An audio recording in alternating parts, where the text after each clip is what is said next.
Hello, I'm Jason Mallard, agent from Screven County. And I'm Pam Sapp, Ag Agent in Jefferson County. Peyton Sapp, the agent in Burke County, will be joining us at a later stop. But today, due to the COVID-19 restrictions, we're going to bring you a virtual multi-county producer update. Some of our topics for today will be integrated pest management to cover some insect issues, disease issues, and also we'll go over some trial data from the local counties. Hope you enjoy it.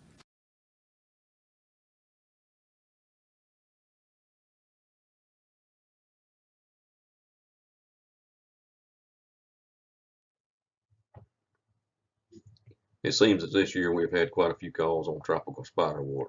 As you can see on the left-hand picture on July 10th, this is how much of a problem that we had in this particular field with tropical spiderwort. We came in with a directed spray application of glyphosate at 22 ounces, diuron at 24 ounces, and dual magnum at 16 ounces. As of July 18th, you can see that we, in the words of the farmer, pretty much smoked tropical spiderwort. As of July 30th, 20 days after application, you can see that the field is still pretty much clean. Now it will probably be back, but as of right now, we have a clean stand with this application by directed spray. In this lush cotton field, we did find some evidence and symptoms of target spot, as evidenced by this brown spot with the concentric rings. And you can see there's one here. There's actually been two that's coalesced and created a larger one. And if you're in a situation where you have a short rotation, you've got rank growth, this is now the prime time to find target spot. Luckily, in our area, we have very little evidence of target spot. And very little reports, but do be scouting your fields, because it does start in the bottom, as you can see on this leaf, the bottom of the plant, and work its way up this plant. So if you're only scouting from the window of your truck at 65 miles an hour, you're not going to see this disease until it's too late. And it has an effect of an umbrella look. These top leaves are not affected by the disease, where everything else will shed below it. And again, from a distance, it looks like that field may be fine until you get out and start looking closer and notice that these feeder leaves especially are gone from your bowl. And not only can you lose lint yield, but also because of that bowl not finishing out properly, you can actually lose those bowls. But as far as control goes, again, this is the perfect time to be looking, as some of you might be in the third week of bloom. Critical times for prevention are first and third week with the fungicide spray, but of course many of you are past that point and should be looking now just for what you may see as symptoms in your field. If you have any questions, please give us a call. Let's stop. What I'd like to talk to you about is stem phyllium leaf spot. We can see the leaves here. We see the spots from the top of the plant to the bottom of the plant. It will be pretty much throughout the plant. You see a gentle yellowing of the plant going on. Stem phyllium leaf spot is a cotton disease. Now, although there is not a fungicide program that we can use, or any fungicide that's going to help out with this issue, we to help the plant through this problem, what we want to do is apply a foliar feed potash. One of the products that we have in particular would be a potassium nitrate, which is a 13046. Generally, a good time to put this out would be around the 4th week of bloom. That's just good timing overall. And therefore, one thing we do want to do is try to compare the products. Again, we go back to the potassium nitrate, which is a 13046. We have a good bit of potash in that product. We want to compare the products that we're buying, make sure we're getting our money's worth out of the nutrients that we're getting that we want to apply to the crop. Just to show the difference between target spot and stem phyllium leaf spot, make sure you notice on the left hand side the concentric rings, and then also the spotting of stem phyllium leaf spot on the right hand side. Again, target spot will start in the bottom and work its way up, while stem phyllium will be all over the plant.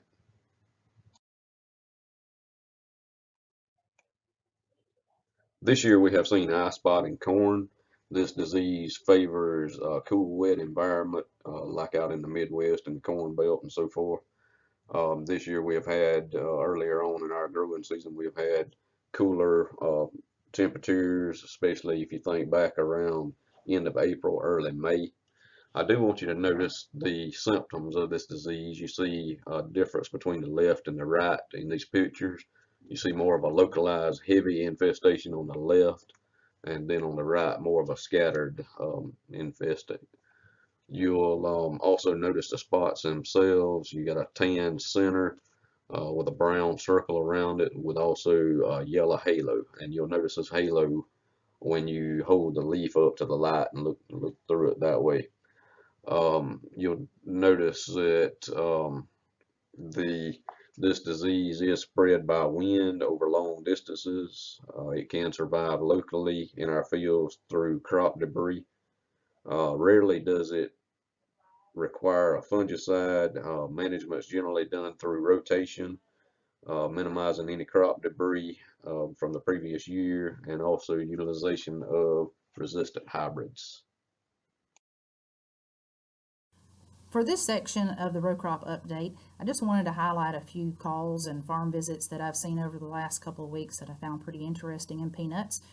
And the biggest thing that I'd want to say that I find is most important with it all is the fact that whether you have a scout or you're have the burden on your shoulders to go out and look at these fields every week, that you are actually scouting these peanuts and looking at them, beating the bushes, digging up some pods and checking those out.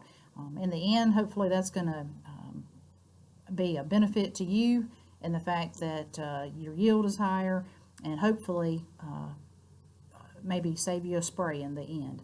But let's go with the first call in the first field. So the call comes in something like this. I'm on one of the elite fungicide programs and I've got white mold in my field. What do I do? So as I arrive at that field and I look, there is heavy cover crop residue there in the field. This is, of course, a conservation tillage program with cover crop ahead of these peanuts, and all that looks really, really good. So the next step we look at is as we start pulling back these plants, what do we see? The first thing we do see is we've got some white fungal growth here on the residue. Notice that there is nothing actually on the vines of the peanut, and everywhere we look, that's pretty much what we were finding. Luckily, this producer's elite fungicide program and his timeliness in the field with that program has saved him from white mold. This was actually false white mold, so this is not an economic threat to yield in peanuts. The next grower and field that I go to visit, same scenario. He's a conservation tillage producer, and he is seeing some fungal growth in his peanuts. Get out there, plants look superb. Nothing seems to be going down, and we start pulling back and looking at, as you can see, a good bit of residue underneath these peanuts, but you can see that there's actually some fungal growth on these limbs, and this is down at the crown of the plant. However, if you notice the yellow line circles and the red arrows, there is yellowing of that fungal growth, and if you're seeing this yellow look along with the white fungal growth, most likely all you have is false white mold again. And again, this is not an economic problem in peanuts, and again, his elite program is doing him very well. So as we get to this specimen, we're seeing a different picture. Here we see white, hairy, almost spider web look to your growth, fungal growth. You're seeing the BB look on some of the residue material, and this is true white mold. White mold and underground white mold are actually caused by the same pathogen, Sclerotium, And sometimes with underground white mold, the plant looks normal, but the pods will show signs of white mold, and actually you'll have pod rot. So you can't always just look above ground to know at first if what you've got going on underground with white mold. And then eventually, if you look to the right there, you see these plants starting to go down. And that's usually when I get the phone call, when you're actually seeing the plants go down. So, you know, the question at that point is, does the fungicide program that you have and your timeliness, is it enough to stop that from moving? As Dr. Bob Kimmerite says, with the weather conditions being conducive to white mold right now, you will see hits of white mold no matter what your program is. No program is 100%. But again, the key is timeliness on your fungicide spray. And is that program stopping that white mold from spreading down the road? Some tips for helping your fungicide do its best, again, is the timeliness, and possibly spraying at night or early in the morning when the leaves are still folded, and that fungicide can get down to where it is needed, right there at the crown of that plant. And you can also use anticipated rain events or irrigation to move that fungicide to the limbs and the crown of the plant. And you know, if you're in the middle of a program and it doesn't seem to be putting things at a stop, then you may need to switch to a more aggressive program if those problems continue to develop under these current conditions. So, you know, your tebuconazole bravo program, even though it's cheap, it may not be what you need in that particular field this year, depending on the scenario. So while we're talking about peanut diseases and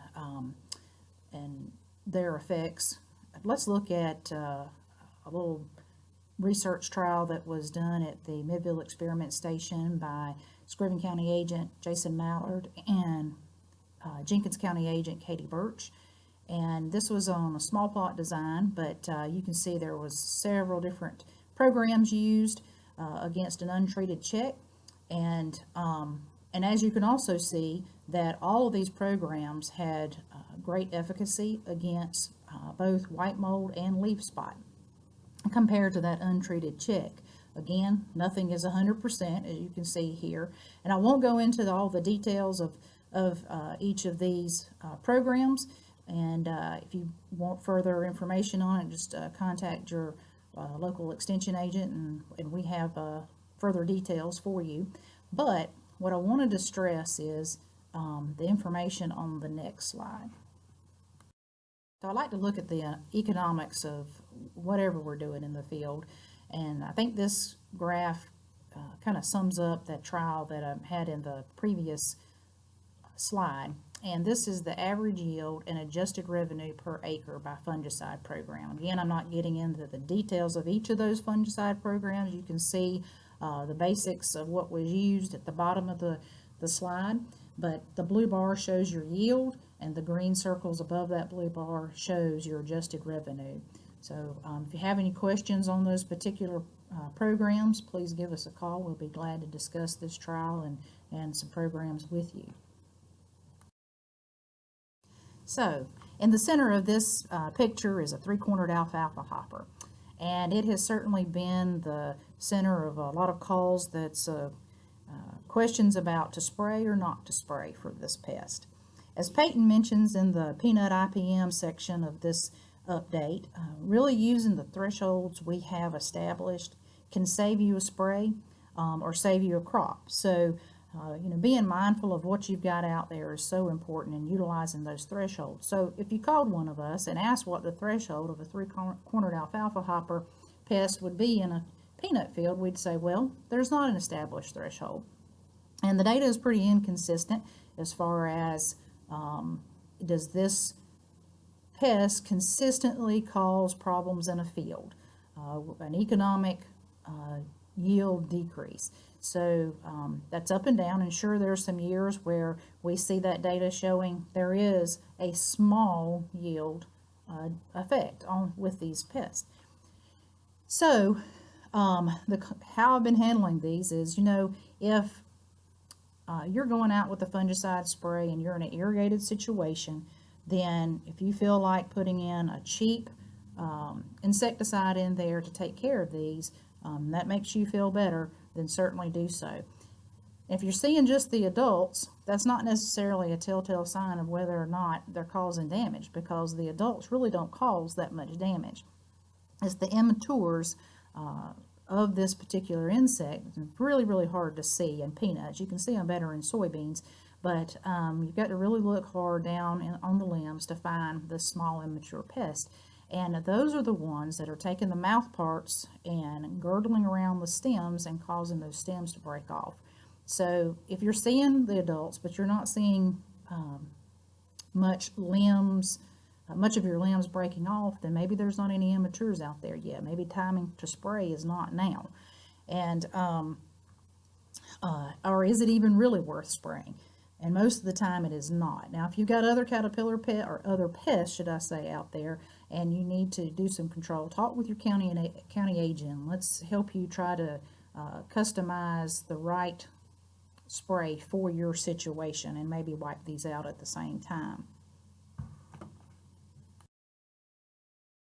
So the last picture I wanted to show was the one here in the center with the black background and the little white worm. It was interesting to receive this picture one evening, and the grower was out scratching around in his peanuts and scratching some dirt back and looking at pods, and found this little white worm wrapped around a pod, and wanted to know what in the world this was. So it happens to be a wireworm, which is just the larval form of an adult click beetle. And luckily, this is not a big problem for us in our area, though in other areas it can be a problem. But they do cause pod damage and similar damage, and the worm itself looks pretty similar to that of the southern corn rootworm. And if you look in the right-hand corner, you'll see that one and how closely they do look alike, and the damage that they cause on pods. We certainly can see this damage in our fields, but again, it's not usually of economic value to us. Another thing, if you see these yellow little beetles about the size of a lady beetle flying around in your field, it is the adult form of the southern corn rootworm. She has little black dots across her back. But again, as I said earlier, these are not typical pests of our area and not usually a problem, but I thought it was pretty interesting to have that picture come in. But as usual, if you have anything, questions out in your field, please don't hesitate to call your county extension agent. We're here to help, and glad to come out and take a look.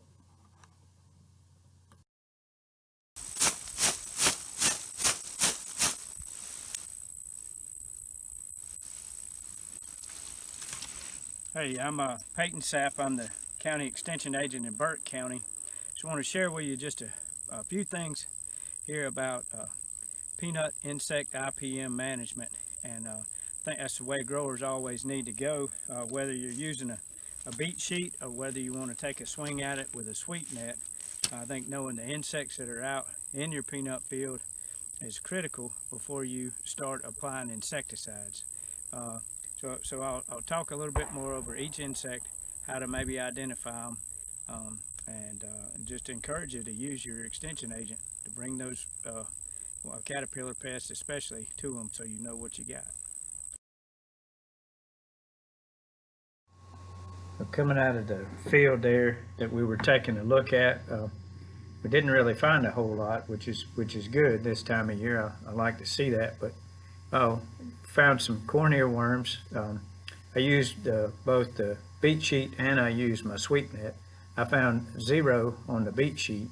I did find a couple of corn earworm in my sweep net, but not very much to be concerned about. Certainly when we're talking my peanut IPM in a nutshell presentation here, when we're talking caterpillar pests, we're going to focus on thresholds and talk about, scouting and looking.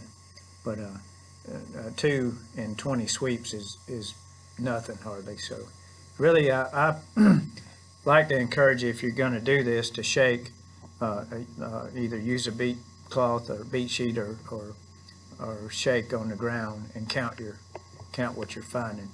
I think that's important.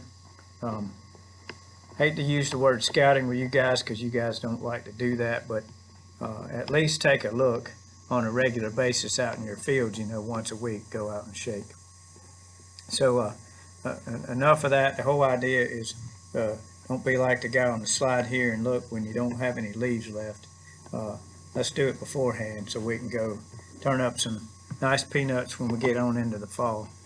And we're also going to focus on the caterpillar pests that we most often see the rest of our presentation. We're not going to get too much into identifying the beneficials and that kind of thing, though we do need to do that if we're going to really keep our focus right. So let's go ahead and start looking at caterpillars. Let's take a look first at one of the caterpillars that a lot of times will come in later season versus earlier, but in the trials that I've worked in at Midville at the experiment station, we've seen the velvet bean caterpillar come in kind of earlier season in those plots. But anyway, well, one of the things that is distinctive about the velvet bean caterpillar is that he's always ticked off. That's what, you get this worm, you try to grab him and he jumps off of the leaf. You get him in the palm of your hand, and every time you touch him, he just jumps around, wiggles around. So that's one thing that's really distinctive about a velvet bean caterpillar. But when you're out looking at worms, which worm is it? There'll be multiple colors and that kind of thing. The thing that I always like to start with, though, is looking at the abdominal prolegs, not the three little legs in front right behind his head, not the legs back on the back end, but those in the middle. There's 4 sets of abdominal prolegs on a velvet bean caterpillar.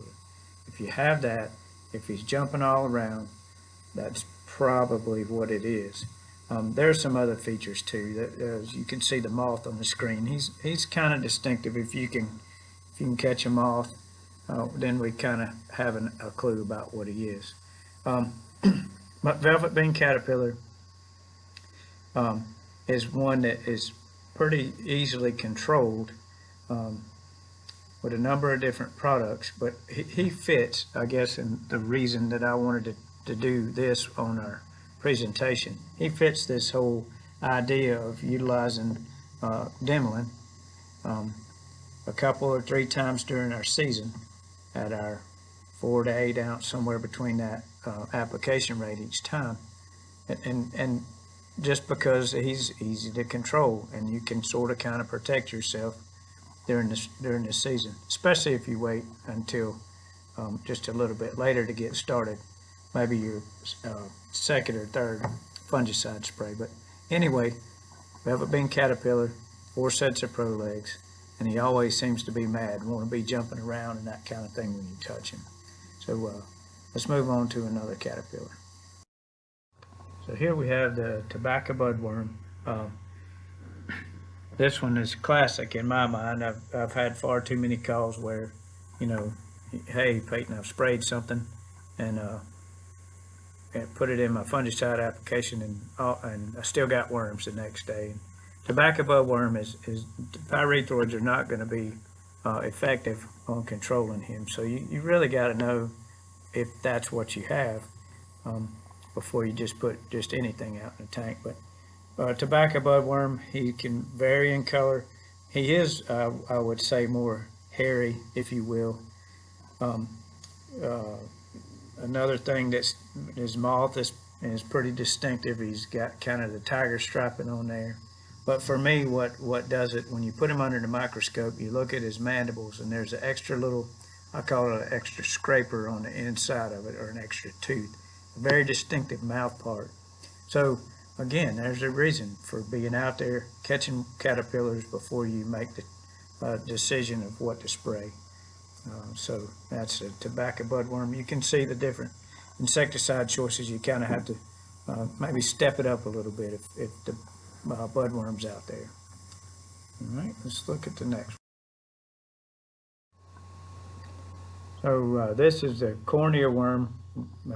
Looks a lot like the tobacco budworm. You might even confuse him for a velvet bean caterpillar. The top left picture sort of looks like one. But they do. Budworm, velvet bean caterpillar, and the corn earworm have 4 sets of abdominal prolegs. Those legs in the middle, but quite different ball game on the corn earworm in the fact that, well, for one thing, the moth is a lot different. If you look at my moth pictures, the tobacco budworm moth is on the right, the corn earworm moth is on the left. Again, the tobacco budworm has the tiger stripe, and so if you're watching, you'll find the moths obviously before you find the caterpillars, or you'll see a new flight come in. Anyway, our pyrethroids will still give pretty good control on your corn earworm, so that's an option. Of course, you see the others there that are also recommended.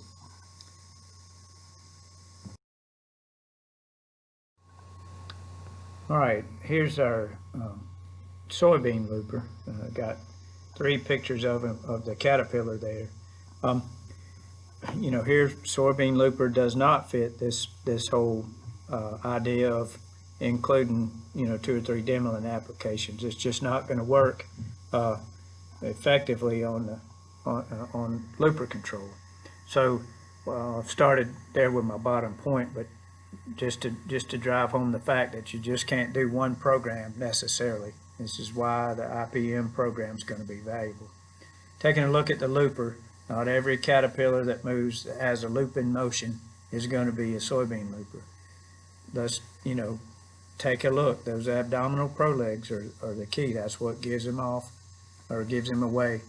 He has 2 sets of abdominal prolegs versus, you know, the 4 that we've looked at on the other caterpillar pests. So if you have and his moths are different looking as well. The thing about loopers, there's several different kinds of loopers that we'll see out here. So just because you have a white moth or a gray moth or whatever doesn't necessarily mean it is or isn't a looper. Go back to those abdominal prolegs and count those every time. Here we have the beet armyworm. Back to caterpillar, it's got 4 sets of abdominal prolegs. Well, I'll say one thing that's, to me, that's always a giveaway on this one. Well, 2 different things. They have a little black dot behind their head, if you will. And then, for me, the telltale thing to knowing if you got beets in your caterpillar complex out in the peanut field is looking at the pigweed around the field. You'll see the same type of feeding sometimes on the peanut leaves too, where they skeletonize or etch on the leaves. And so, but beets, if you have damage on your pigweed, then you're knowing that somewhere out there are beet armyworms now. So that's how I kind of start to know to look for the black dots and digging deeper.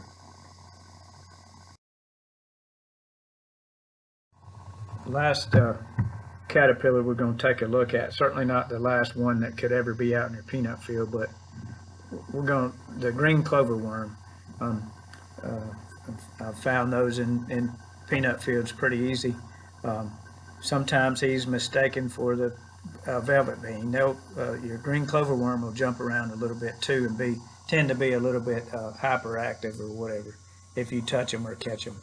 But the thing, those abdominal prolegs give him away. He's got 3 sets on the green clover worm and versus 4 on the velvet bean. So the green clover worm is not all that difficult to control, neither is the velvet bean, but knowing which one they are and whether or not you know, your choice of insecticide is really going to be effective. So hopefully that helps you kind of start to think that it is important to know who's who. Back here on our final slide on our peanut IPM in a nutshell. Obviously I didn't go through all your IPM procedures, but you know, beneficials are going to provide significant control of the bad guys out there. The caterpillar complex especially.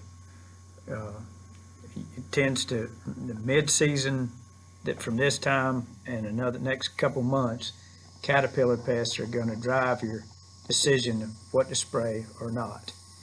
And if we can take care of that beneficial population, it's going to be a good thing. Recognize the differences in your caterpillars. Know that it takes an awful lot of caterpillars out there to equal 8 per foot. So, we don't have a cowbird threshold. We don't have a leaf damage threshold in peanuts. We can take a whole lot the later we get into the season. So, too often we spray, just include something in there and flare other pests. Encourage you not to do that.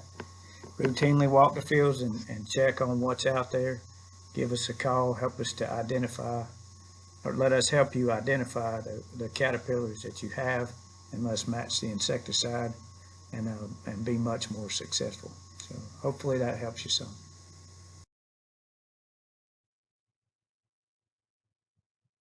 This year we have several on-farm cotton variety trials in this area. We are excited about the varieties that we have in this trial.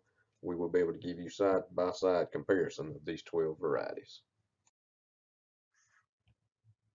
From Delta Pine, we have Delta Pine 1646, Delta Pine 2038, and Delta Pine 2055. From Next Gen, we have Next Gen 5711 and Next Gen 4936. From Phytogen, we have Phytogen 400 and an experimental variety PX5C45.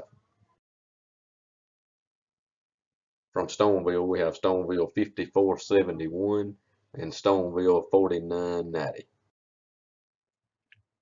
From Dynagrow, we have Dynagrow 3799 and Dynagrow 3615. From Cropland, we have CP 9608. We hope you've enjoyed this row crop update being brought to you by Screven County, Jefferson County, and Burke County. If any of us can be of assistance, please give us a call. Thank you.